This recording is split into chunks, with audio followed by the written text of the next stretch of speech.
Hi, everyone, and welcome to God's Plan, Your Part, a podcast where our goal is to read the entire Bible in a year, seeking to understand God's plan of redemption while discovering daily and practically your part in it. Hey everybody, welcome back to God's Plan, Your Part. Today we're looking at 1 Samuel 4-8, and it basically is going to take us from where Samuel is kind of a young guy.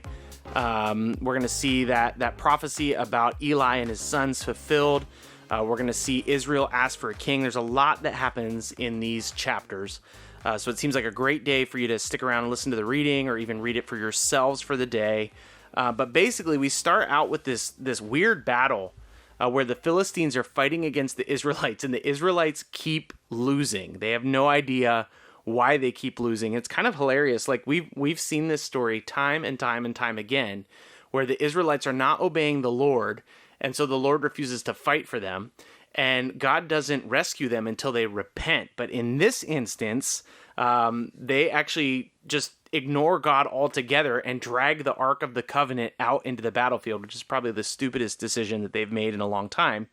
And the Ark of the Covenant gets kidnapped by the Philistines. It doesn't actually help the Israelites win the battle at all. What do you think of this story, Jenny? Well, it's definitely weird because they're using the ark kind of like this weird shield that it is not. And so it's weird to see the ark in the hands of others. That definitely was a little strange. And I think that's the way that Eli feels. So when I think about Eli today, as I was reading it kind of felt like this domino effect of things. So his sons go out to battle. They die. That's the first one to fall.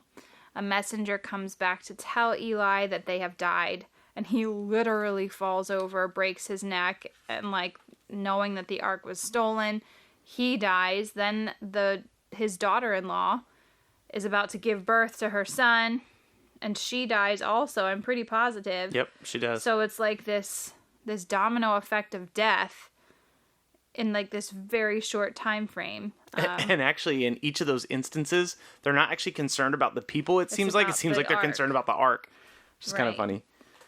So she has a son named Ichabod, meaning the glory has departed from Israel. So it's just like this really weird opening of death, death, death. The ark is taken. But what actually happens when the Philistines have the ark in chapter 5 is really interesting. Because they kind of see it as this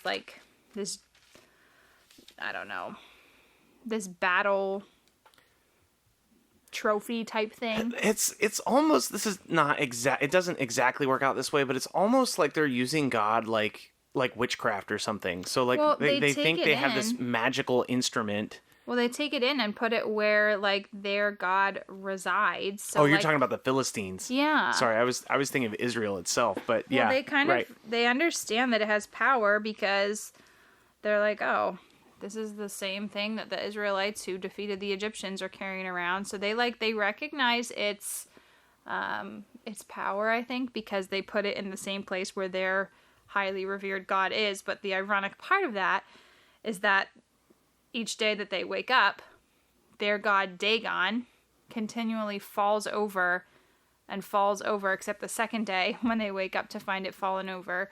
It's busted into pieces in front of the ark of the Lord, which is really interesting. Yeah, we know this is no god at all. It's just some dumb, carved idol. But it's interesting that the Lord causes that idol to basically fall down almost in worship of the real and powerful Lord. We see in this story, I think, God fighting for himself. The Israelites don't honor him, and so he doesn't fight for the Israelites. The Philistines don't honor him, so he doesn't do anything on behalf of the Philistines. God is sticking up for God in the story, which is, I think, really interesting. And then the Philistines start to get struck with all these plagues. You read some interesting stuff about that. There was a little piece of our footnotes that talked about the tumors that the Philistines were afflicted by, but it said they were most likely inflamed lymph nodes, which was a common symptom of the bubonic plague, which also spread typically through rodents such as mice.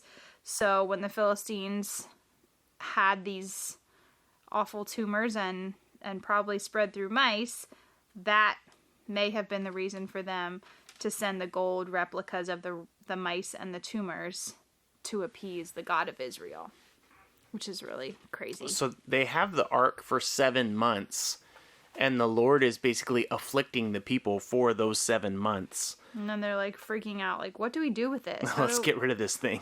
So they like start sending it to just like, I'm assuming places where other it Philistines sort of goes on are. a tour, sort of.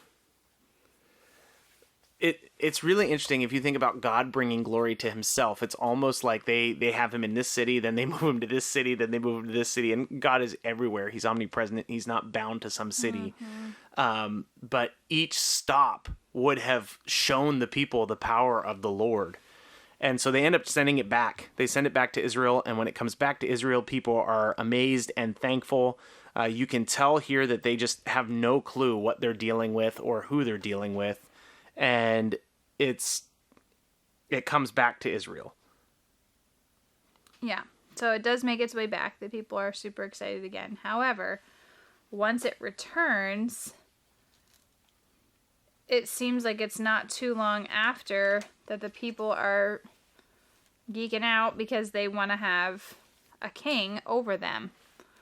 I wonder if it was because they were like salty about the fact that they had God, like the presence of God within the Ark of the Covenant, and they didn't see victory over the Philistines. Like, was this their way of being like, well, he wasn't there with us then, we want a king now who's going to be there and stand up with us? It definitely seems like they're trying to take a human approach, because they say they want to be just like everybody else. They want a king just like everybody else. They want authority just like everybody else. And Samuel clearly tells them, this is not a good decision. You should not do this. This king will just take advantage of you over and over. And they're like, okay, well, we'll take that. And really what's interesting to me over and over is that Deuteronomy 17 actually has laws written down for kings. And so it's sort of odd when you know that Israel is never supposed to have a king, but yet Deuteronomy has provisions for what a king should be. I always think that is a little bit confusing. But something that is helpful in that confusion is that no king in Israel actually listens to Deuteronomy 17, because kings aren't supposed to gather a bunch of wives, kings aren't supposed to gather a bunch of horses, kings aren't supposed to gather a bunch of property, and every king of Israel does that. So we have here the beginnings of Israel demanding a king. Literally tomorrow, Saul is going to be chosen as the king, and so we are fully coming out of the period of Judges into the period of the kings. Mm-hmm. So as we read over everything today, I think that a really interesting thing to me is this whole idea of Israel having a king. They're not supposed to do it. The Lord allows them to do it. He even had given them graciously directions for how to have a king in Deuteronomy. But the way that God explains this to Samuel is, hey, Samuel, they're not rejecting you. They're rejecting me. And I think for me, I don't know if this holds up completely, but anytime we try to put a person in the place where God belongs, I think we're in danger. Obviously we're in danger, but I think we're more prone to that than we think. I'm thinking about that. We actually were just talking about like celebrity pastors, basically, like people that just blindly follow these pastors that clearly have issues and yet have a lot of influence, have a lot of, they can speak really well, they look really cool, but they're so obviously not good leaders. I think it just shows that we are prone to the same kind of thing. We aren't in a theocracy anymore. Like, our government is not built on the Lord. We don't have any kind of situations where we can ask the Lord for a king. But even like political figures, like you see Christians regularly on either side. I mean, we're here in the United States, on either side of the political spectrum, desiring a person to lead them. And anytime you put a person where God belongs, you're in a really dangerous spot. So it just reminds me the importance of being devoted wholly and fully to the Lord. And I know that when we're devoted to the Lord, it causes us to be active in culture for the things we believe in. I'm not saying that those things are bad. I'm just saying, like, don't ever lose sight of the Lord and who he is and the authority that he has in your life, and don't give that away to somebody who's clearly not the Lord. Mm-hmm. So tomorrow we'll continue this story. Saul will be made the king. He'll be chosen. So we'll be back again tomorrow. See you then. Bye. Hey, thanks so much for listening to our take on God's Word. Stick around and listen to the Word on the second part of the podcast. Before we get in there, we just want to remind you, you can connect with us at any time on social media and YouTube at God's Plan, Your Part. Also, we are a listener-supported podcast, so if you ever want to help us out with the ministry that we're doing, you can do that by clicking the link in our description. And now, here's the reading for today. 1 Samuel chapter 4. And the word of Samuel came to all Israel. Now Israel went out to battle against the Philistines. They encamped at Ebenezer, and the Philistines encamped at Aphek. The Philistines drew up in line against Israel, and when the battle spread, Israel was defeated before the Philistines, who killed about 4,000 men on the field of battle. And when the people came to the camp, the elders of Israel said, "Why has the Lord defeated us today before the Philistines? Let us bring the ark of the covenant of the Lord here from Shiloh, that it may come among us and save us from the power of our enemies." So the people sent to Shiloh and brought from the ark of the covenant of the Lord of hosts, who was enthroned on the cherubim. And the two sons of Eli, Hophni and Phinehas, were there with the ark of the covenant of God. As soon as the ark of the covenant of the Lord came into the camp, all Israel gave a mighty shout, so that the earth resounded. And when the Philistines heard the noise of the shouting, they said, "What does this great shouting in the camp of Hebrews mean?" And when they learned that the ark of the Lord had come to the camp, the Philistines were afraid, for they said, "A god has come into the camp." And they said, "Woe to us, for nothing like this has happened before. Woe to us! Who can deliver us from the power of these mighty gods? These are the gods who struck the Egyptians with every sort of plague in the wilderness. Take courage and be men, O Philistines, lest you become slaves to the Hebrews as they have been to you. Be men and fight." So the Philistines fought, and Israel was defeated, and they fled, every man to his home. And there was a very great slaughter, for 30,000 foot soldiers of Israel fell. And the ark of God was captured, and the two sons of Eli, Hophni and Phinehas, died. A man of Benjamin ran from battle and came to Shiloh the same day, with his clothes torn and with dirt on his head. When he arrived, Eli was sitting on his seat by the road watching, for his heart trembled for the ark of God. And when the men came into the city and told the news, all the city cried out. When Eli heard the sound of the outcry, he said, "What is this uproar?" Then the men hurried and came and told Eli. Now Eli was 98 years old, and his eyes were set so that he could not see. And the man said to Eli, "I am he who has come from the battle. I fled from the battle today." And he said, "How did it go, my son?" He who brought the news answered and said, "Israel has fled before the Philistines, and there has been also a great defeat among the people. Your sons, Hophni and Phinehas, are dead, and the ark of God has been captured." As soon as he mentioned the ark of God, Eli fell over backward from his seat by the side of the gate, and his neck was broken, and he died. For the man was old and heavy. He had judged Israel 40 years. Now his daughter-in-law, the wife of Phinehas, was pregnant and about to give birth. When she heard the news of the ark of God, that it was captured, and that her father-in-law and her husband were dead, she bowed and gave birth, for her pains came upon her. And about the same time of her death, the women attending her said to her, "Do not be afraid, for you have borne a son." But she did not answer or pay attention. And she named the child Ichabod, saying, "The glory has departed from Israel, because the ark of God has been captured, and because her father-in-law and her husband." And she said, "The glory has departed from Israel, for the ark of God has been captured." When the Philistines captured the ark of God, they brought it from Ebenezer to Ashdod. Then the Philistines took the ark of God and brought it into the house of Dagon and set it up beside Dagon.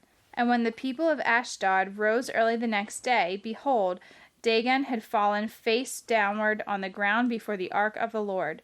So they took Dagon and put him back in his place. But when they rose early the next morning, behold, Dagon had fallen, face down forward on the ground before the ark of the Lord, and the head of Dagon and both his hands were lying cut off on the threshold. Only the trunk of Dagon was left to him. This is why the priests of Dagon and all who enter the house of Dagon do not tread on the threshold of Dagon in Ashdod to this day. The hand of the Lord was heavy against the people of Ashdod, and he terrified and afflicted them with tumors, both Ashdod and its territory.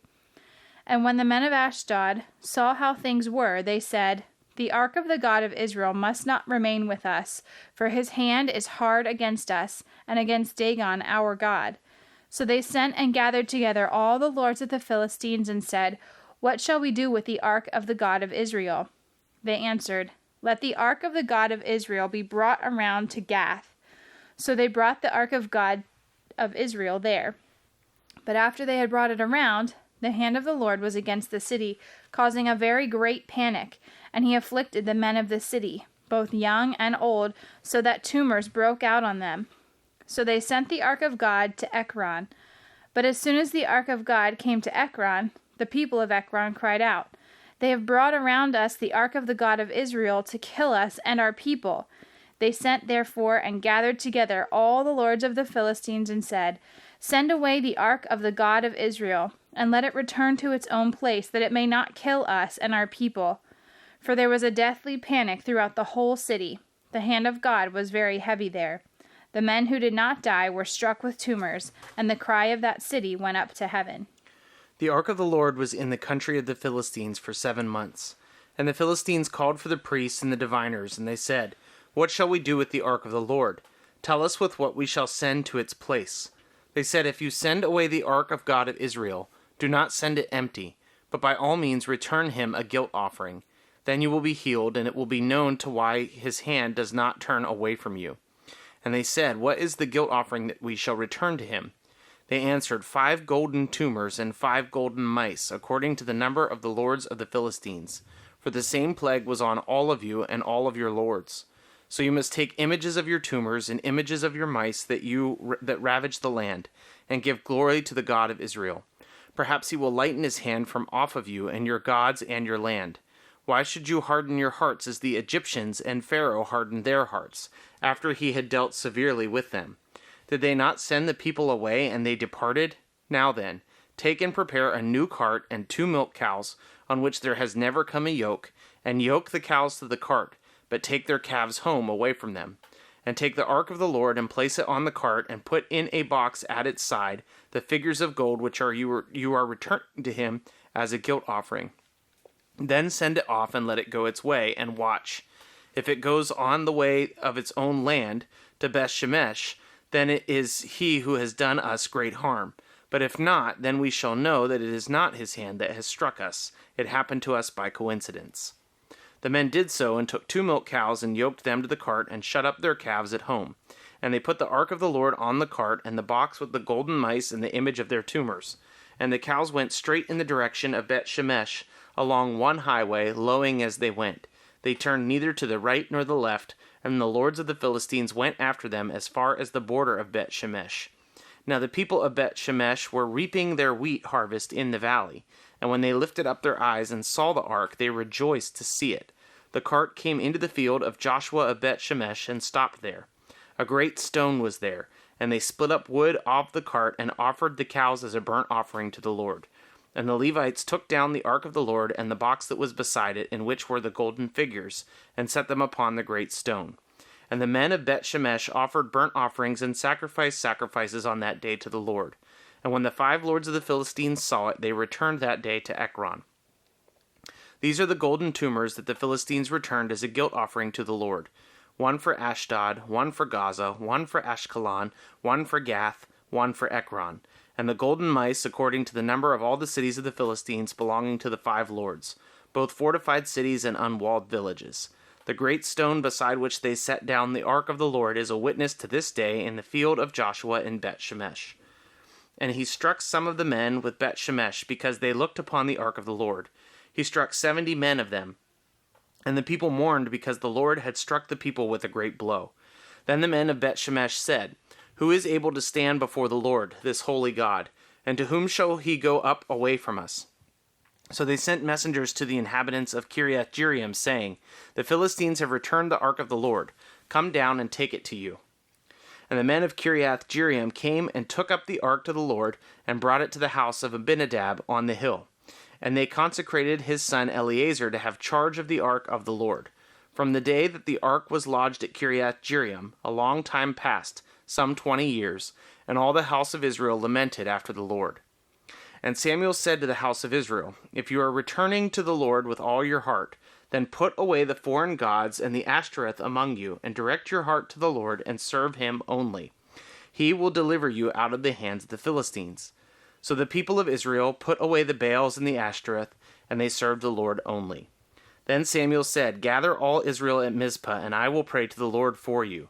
So they gathered at Mizpah, and drew water, and poured it out before the Lord, and fasted on the day, and said there, We have sinned against the Lord.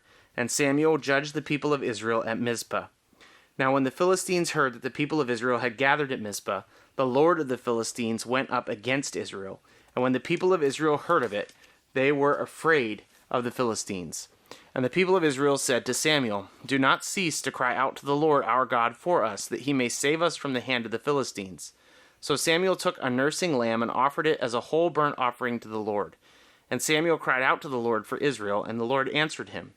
As Samuel was offering up the burnt offering, the Philistines drew near to attack Israel. But the Lord thundered with a mighty sound that day against the Philistines, and threw them into confusion.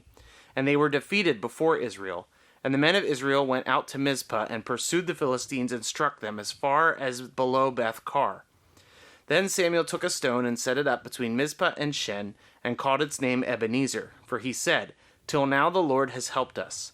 So the Philistines were subdued, and did not again enter the territory of Israel. And the hand of the Lord was against the Philistines all the days of Samuel.